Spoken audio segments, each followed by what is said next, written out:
নমস্কার বন্ধুরা, আজকের এই ভিডিওর মাধ্যমে আপনারা জানতে চলেছেন নয়া বেতন কমিশনের পরবর্তী পর্ব শুরু। এবার ফোকাসে পেনশন ও অবসর পরবর্তী সুবিধা। জানুন সম্পূর্ণ বিস্তারিত তথ্য সম্পর্কে। নয়া বেতন কমিশনের পরবর্তী পর্ব শুরু। এবার ফোকাসে পেনশন ও অবসর পরবর্তী সুবিধা। কেন্দ্রীয় সরকারি কর্মচারী ও পেনশনভোগীদের বহুল প্রতীক্ষিত অষ্টম বেতন কমিশনের কাজ গুরুত্বপূর্ণ পর্যায়ে পৌঁছেছে। 18 মাসের কার্যকালের অর্ধেকেরও বেশি সময় অতিক্রম করেছে কমিশন। গত 9 মাসে বিভিন্ন কর্মী সংগঠন, দফতর এবং সংশ্লিষ্ট পক্ষের সঙ্গে বিস্তৃত আলোচনা ও পরামর্শের পর এবার কমিশন দ্বিতীয় পর্বে প্রবেশ করছে।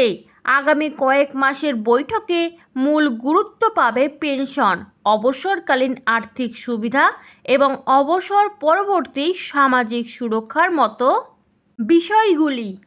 2025 সালের 3রা নভেম্বর গঠিত অষ্টম বেতন কমিশনের নেতৃত্ব দিচ্ছেন অবসরপ্রাপ্ত বিচারপতি রঞ্জনা প্রকাশ দেশাই।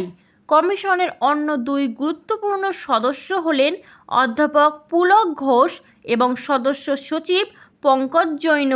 কমিশনের পরবর্তী দফার পরামর্শ বৈঠক শুরু হবে দিল্লি থেকে।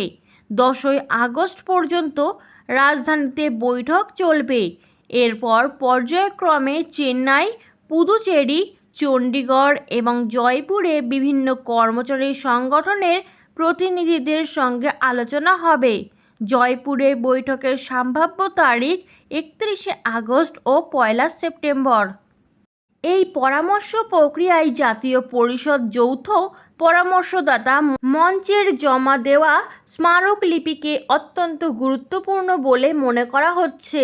ওই স্মারকলিপিতে অবসর পরবর্তী আর্থিক নিরাপত্তা, জোরদার পেনশনে সমতা নিশ্চিত করা এবং কেন্দ্রীয় সরকারি কর্মচারী ও পেনশনভোগীদের কল্যাণে একাধিক প্রস্তাব রাখা হয়েছে।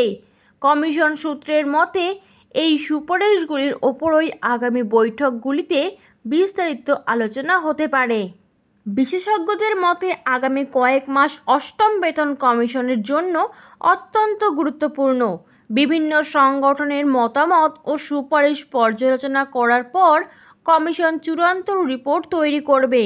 অনুমান করা হচ্ছে 2027 সালের মে অথবা জুন মাসের মধ্যে কমিশন তাদের সুপারিশ কেন্দ্র সরকারের হাতে তুলে দিতে পারে। এরপর সেই রিপোর্ট খতিয়ে দেখে সরকার বেতন ভাতা, পেনশন এবং অন্যান্য পরিষেবা সংক্রান্ত শর্তাবলীর বিষয়ে চূড়ান্ত সিদ্ধান্ত নেবে।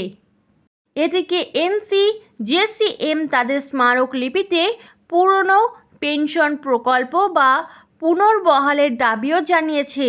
কর্মী সংগঠনগুলির দাবি, অবসরের পরে নিশ্চিত পেনশনের ব্যবস্থা থাকলে কর্মচারীদের আর্থিক নিরাপত্তা অনেক বেশি নিশ্চিত হবে।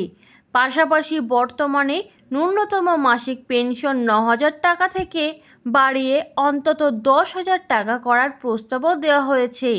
কর্মচারী সংগঠনগুলির মতে বর্তমান মূল্য বৃদ্ধির বাজারে 9,000 টাকা পর্যাপ্ত নয়।